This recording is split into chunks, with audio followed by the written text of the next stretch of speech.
जब मैंने अपने रिश्तेदारों में अपनी प्रेगनेंसी की खबर दी तो एक दूर की बुआ, जो दूर की होते हुए कुछ नहीं भी कहती तो चल जाता, लेकिन उन्होंने कहा कि चलो वक्त रहते कर लिया, ठीक ही किया। मुझे लगा उनसे पलट कर कहूँ कि बुआ जी, the word you are looking for is congratulations, लेकिन फिर मैंने जाने दिया। हालांकि फिर मुझे याद आया कि ये समय रहते वाली बात मैंने पहले भी सुनी है। शादी के वक्त एक बेचैनी है जो किसी लड़की के 30 बरस के होते ही उसके अगल बगल फैल जाती है। भाई टाइम से शादी हो, टाइम से बच्चे हों, वही सही रहता है। फिर न लड़का मिलता है न शरीर साथ देता है। ज्ञान के ये मोती कोई भी रैंडम व्यक्ति आप पर गिरा जाएगा। हाय, मेरा नाम प्रतीक्षा है और आप देख रहे हैं म्याऊं ललन टॉप पर।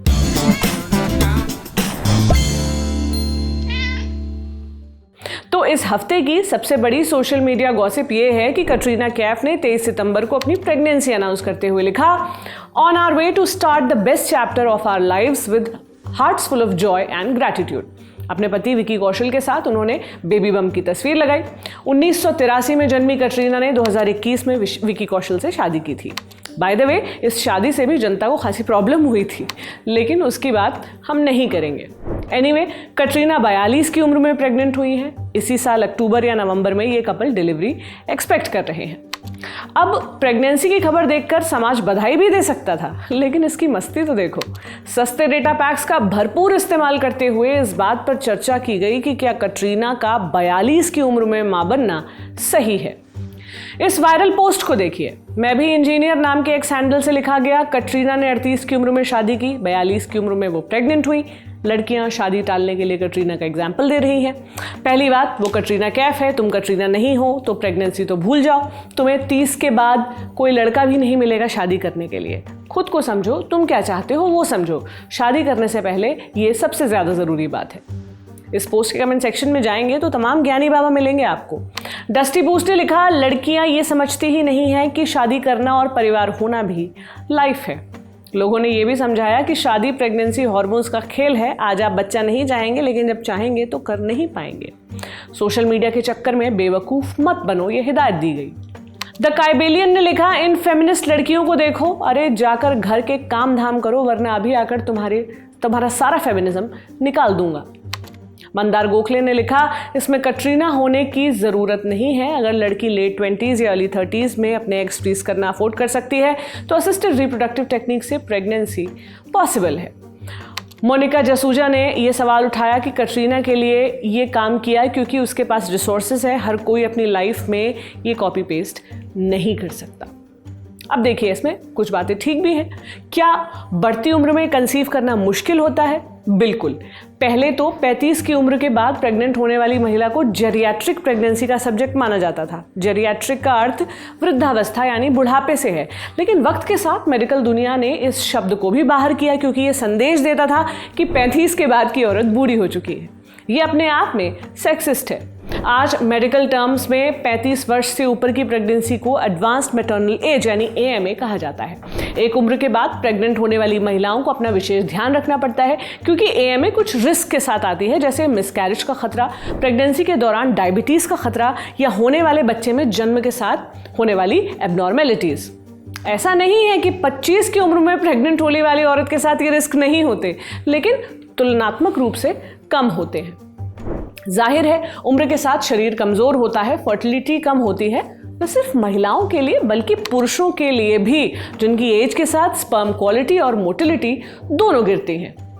लेकिन इसका क्या मतलब है कि हर हाल में औरत 30 के पहले बच्चा कर ले? एक एक्सपोस्ट में डॉक्टर वेदिका काबरा ने बड़े कायदे की बात लिखी। उन्होंने कहा, सब कटरीना को 40 के बाद मां बनने को लेकर क्रिटिसाइज कर रहे हैं, पर उन्हें यह समझना चाहिए कि वो एक अच्छे पार्टनर, अच्छे इंसान या अच्छे पिता के साथ बच्चा चाहती थी। अगर आप बच्चे को केवल एक डिसफंक्शनल फैमिली और फाइनेंशियल डिफिकल्टीज ही दे रहे हैं तो 30 के पहले बच्चा करना कोई फ्लेक्स करने की बात नहीं है। बात यह है कि लोगों को लगता है कि प्रेगनेंसी और मदरहुड ही औरत के लिए सबसे बड़ा फ्लेक्स है, वो उसके जीवन का सबसे बड़ा अचीवमेंट है। बाकी नौकरी वगैरह तो औरतें शौक के लिए करती हैं। माँ बनने से ज़रूरी क्या है? लड़कियों की कंडीशनिंग ही कुछ ऐसे की जाती है कि माँ बनना ही उसके जीवन का लक्ष्य है। उसके सामने उसकी सारी उपलब्धियाँ मानो इनविजिबल हो जाती हैं। अगर आपको भी ऐसा लगता है तो एक रियलिटी चेक आपके लिए ज़रूरी है। ज़रूरी नहीं कि हर महिला माँ बनना चुने, ये उसका चुनाव है। औरत होने की अहर्ता नहीं, कोई एलिजिबिलिटी क्राइटेरिया नहीं है। अगर वो माँ बनना चुनती है तो इसकी उम्र का चुनाव भी उसका फैसला होना चाहिए।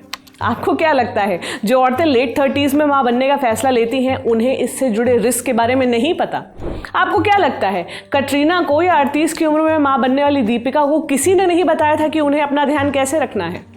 हम हमेशा जोर देते हैं कि लड़के और लड़कियों को एक ही तरह बड़ा करो, उन्हें एक ही तरह के मौके दो, एक ही तरह की पढ़ाई करवाओ।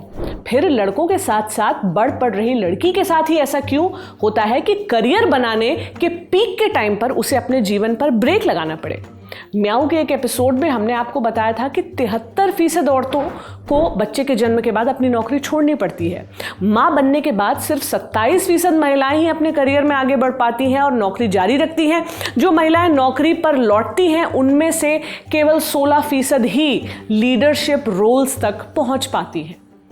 और ये करियर अगर फिल्म इंडस्ट्री में बनाना हो तो बात ही अलग हो जाती है।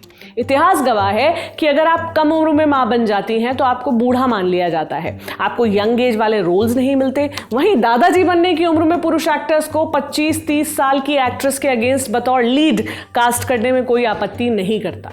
हमने बॉलीवुड में देखा है, जो एक्ट्रेस 40 के बाद माँ बनती है तो एज पेनल्टी लगने की संभावना कम होती है, क्योंकि तब तक वो इंडस्ट्री में स्थापित हो चुकी होती है। क्या आपको नहीं लगता कि मेहनत से करियर बनाने वाली औरत के लिए मदरहुड तमाम त्याग लेकर आता है?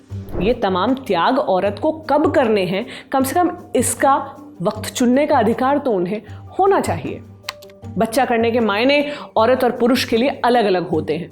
डिलीवरी के बाद रेस्ट करना, बच्चे को फीड करना और उसके साथ नवजात की तमाम ज़रूरतों का ध्यान रखना किसी महिला के जीवन को अलग दिशा में मोड़ देते हैं। मदरहुड एक थकाऊ और मुश्किल फेज होता है। अगर महिला इसके लिए मानसिक और परिवार इसके लिए आर्थिक रूप से तैयार ना हो तो माँ और बच्चे दोनों के लिए ये स्वस्थ नहीं होता। ये सच है कि कटरीना के पास प्रिविलेज है, वो बेस्ट हेल्थ केयर अफोर्ड कर सकती हैं। जो महिलाएं आर्थिक रूप से सक्षम हैं वे कम उम्र में एग फ्रीजिंग का सहारा भी लेती हैं, जिससे वे तब IVF से कंसीव कर सकें जब उनके लिए वक्त ठीक हो।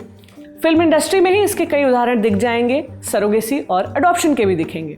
चाहे वो 25 में प्रेग्नेंट हो, 35 में या 45 में, वो माँ ही रहेगी। चाहे उसने IVF का सहारा लिया हो, सरोगेसी का इस्तेमाल किया हो या बच्चा गोद लिया हो, फिर भी वो माँ ही रहेगी। क्या राय है आपकी? मुझे कमेंट बॉक्स में ज़रूर बताएं। देखते रहिए म्याऊ ललन टॉप पर। शुक्रिया।